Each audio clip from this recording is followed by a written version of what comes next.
Hi class, this is Sarah Beakley-Mercill, your instructor for BPC110 online. I thought I would create a quick video just to give you a tour of my Canvas classroom and spotlight some of the different types of assignments and just kind of help you feel comfortable with my class. For many of you, this might be your very first online class and your very first computer class. So I definitely want to put your fears or concerns at ease and just kind of get you comfortable with what's going on because I know there's a lot to process. When you log into my Canvas class, you will always land on the home page, and the home page will bring you to all the content in my class. And the content in my class is divided into weekly modules. So each one of these is a module. And if you didn't know, you can expand and hide each module as you work on them. So I always like to keep whatever week I'm working on open and the other ones closed. And it just keeps my Canvas environment very clean and not cluttered. So I'm making this video in the middle of week 3, so I'm going to talk about some of the week 3 and upcoming assignments in future weeks. So when you open a module, you'll see at the top that there is always a link to this general discussion forum for questions you may have in the class. You can post questions on assignments or anything in Canvas, anything that you don't understand. You can post there, and if somebody else sees it, knows the answer, I encourage you to reply. And of course, I will check them regularly and post answers. And so if I were working and I didn't have any questions, the next thing I would click on is this module 2. And my class is built in a linear fashion, so I want you to click on each link and proceed through the work in a linear fashion. So this week we're starting a new module, Module 2, all about Microsoft Word. So I will list all the module objectives. So this is everything that you're going to work on over the next few weeks and learn inside Microsoft Word. And then you will see how that's related to the overall course objectives, official course competencies that are listed in your syllabus. So when I'm done reading everything on this page, I can come down here to the next button and proceed to the next item for the week. Again, at the start of each module, I will also remind you that there are a lot of great videos that come with your e-text, and so each section of your e-text has a companion video, and you can watch those at your leisure. I'm just giving you direction to where those videos can be found on this page. Click Next. And so the next thing we come to is the Word Chapter 1 simulation training. And this was actually due on February 5th. So, but what's important to note is you should always click on every assignment link in Canvas so that you can read everything about the assignment. I'll tell you where the assignment needs to be completed. In this case, my lab. You have unlimited attempts on the assignment. And I always record your highest grade. And you'll see that the assignment is worth 10 points, and it's due on February 5th.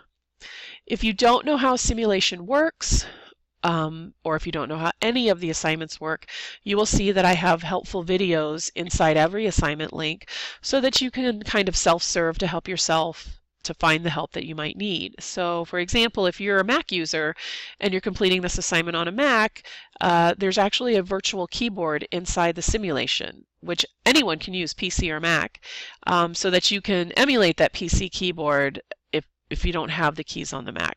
And if you didn't know that, you could find that in this video. You can find all the things about how to use the simulation, how to do the learning aids practice, all the different features of this particular type of assignment. And so I'm going to go ahead and click Next and go to the next assignment.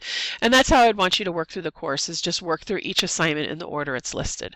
So this next assignment is a video quiz. So I'm going to jump back out to Home. And so we talked about simulation. You also see that there are video quizzes in my course. So these video quizzes, there's a video, which we have several videos for Word, Excel, and Access that have been created by myself and my colleagues. I expect you to watch the video, and then there's a short quiz to follow, which was also due on February 5th. All the answers to these video quizzes can be found in the video. I'm going to jump to this grader project coming due this weekend.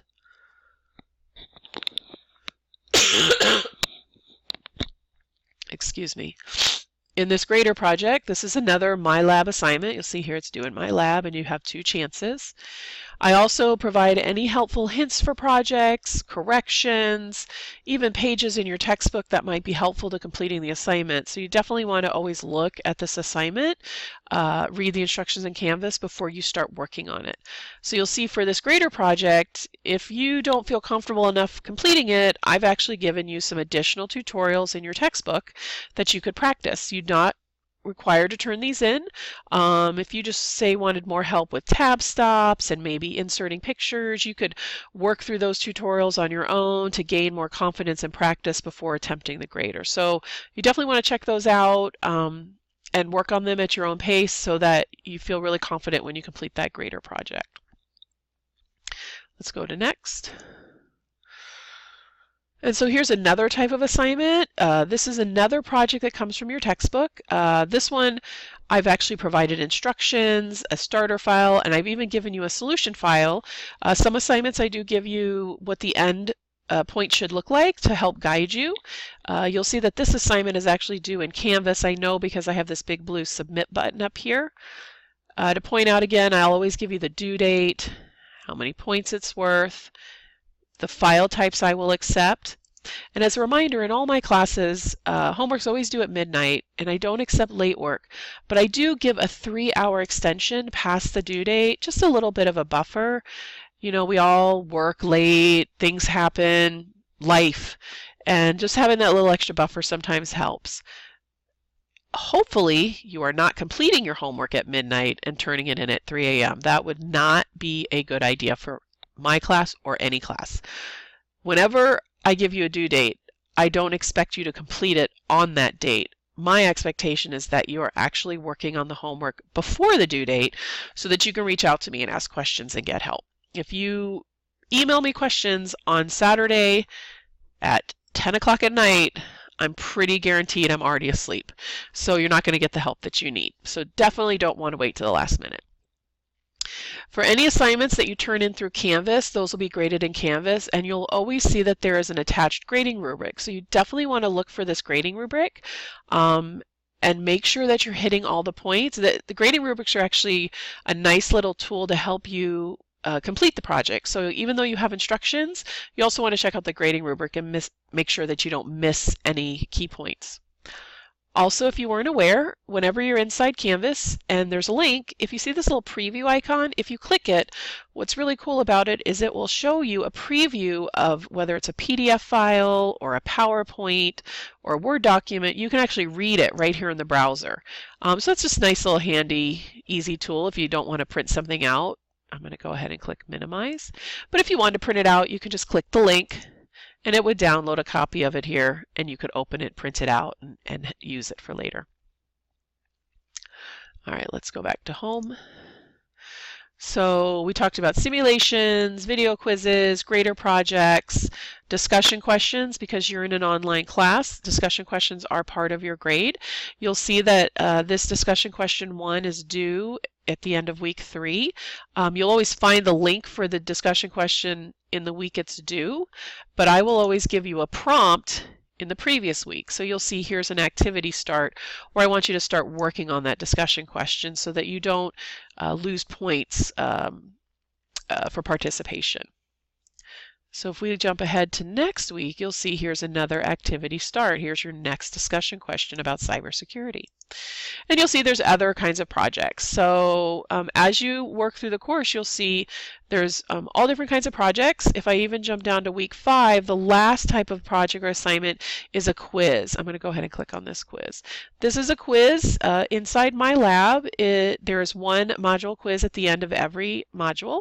It is in my lab, and you get 2 chances to submit it. After you take the quiz once, you can review your feedback. If you want to know how to do that, there's a video here that will show you. And then you can take it a second time.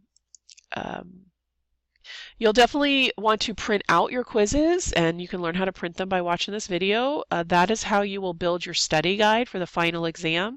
And I won't provide the correct answers to missed questions until after the due date passes.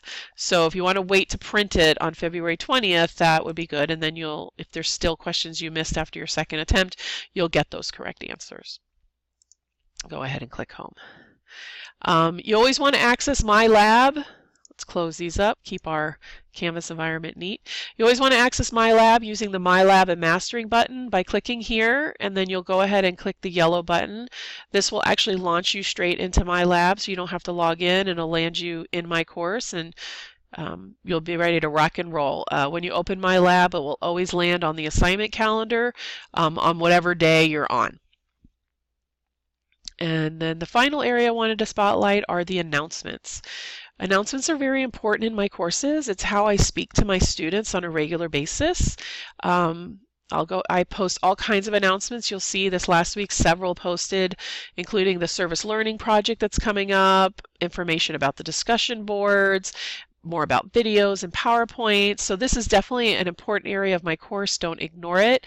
You definitely want to be reading that every week. So I'm going to go ahead and click on this one that posted this past Sunday. And so it posts at midnight on Sunday. I do not expect you to read it at midnight on Sunday. Hopefully you're asleep at that point. I know I am. And what I like to do is I always like to talk a little bit about what we talked about in the previous week, what's coming up in the next week, and then share with you things that I find cool and relevant in technology and computers. Not anything that you're tested on, but stuff that I talk about in my face-to-face versions of the class. So this week I talk about fake news, and there's this really cool short video that talks about some tools that you can use, free tools to use with your social media accounts to see if you're spreading fake news.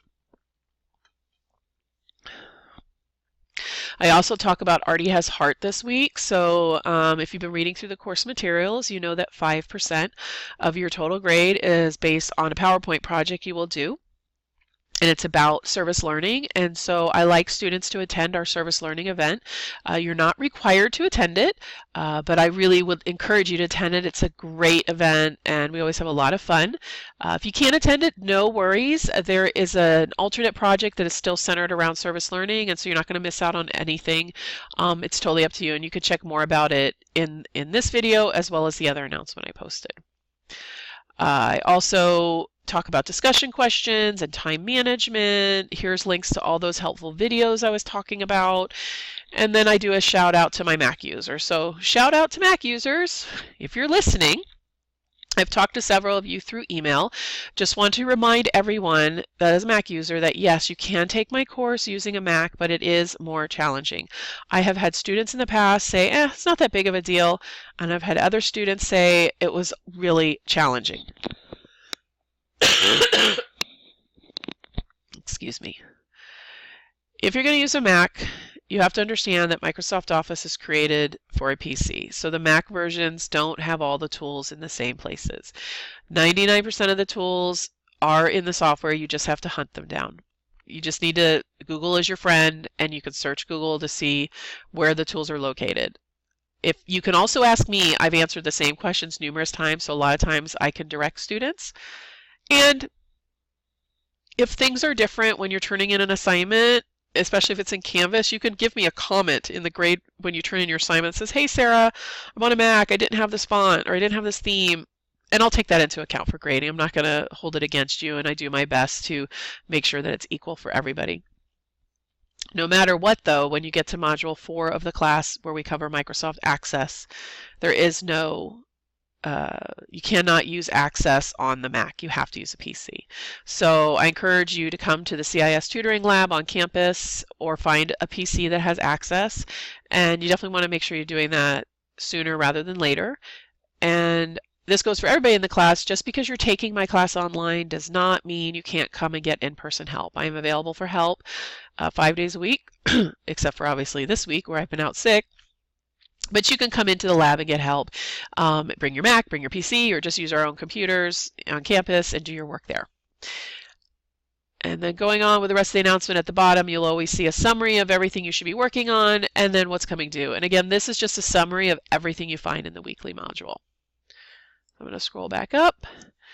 And then I'm just going to click on the syllabus real quick. If you haven't checked this out, what's really cool about this is here's another high-level overview of everything that's due. So what's nice is you can see everything you've accomplished so far.